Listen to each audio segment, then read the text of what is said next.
Good afternoon. This is Fred Campos, Full Custody Dad on Twitter. And it is August 31st, Wednesday. Yay! Middle of the week, right before a 3-day weekend.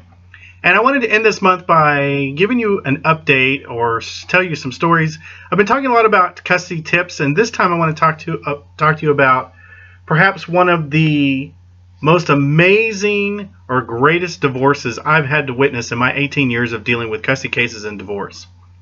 My first story comes from my attorney, James Newth. When I first met him a couple years after I'd hired him, he had just finished a divorce case from a group that he had no idea why they were getting divorced, but they got along extremely well afterwards.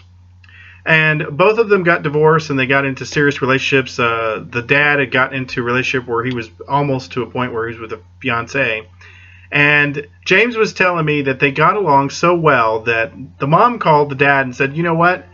I have a date tonight. Is there any way you can watch our 8-year-old daughter?" And he said, "You know what? First date," and they talked a little bit. He goes, "That's really, really important."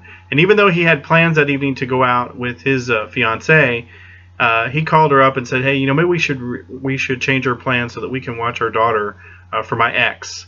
Now, I know it's a crazy story, true story. And what happens is the daughter came over and the mom went out on a date, and the fact that both mom and dad could get together and communicate so well that he was willing to watch their daughter while she went out on a first date, and he could communicate to his fiancée that this was important and she wasn't upset about it, just shows you how unbelievably amicable divorces can be. Now, these are exception cases, but that was the first one told to me by my attorney.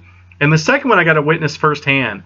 I was working through a divorce recovery group at my church, and the couple that was leading the group had an amazing relationship with his ex. Both the couples had remarried. They had teenage boys, and they would get together and sit together in church.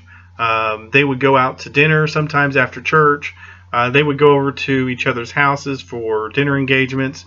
The couples got along completely well as friends, and the teenagers, all the way until they started college, had an open-ended relationship where they could spend time with mom and dad's house because the couples were friends.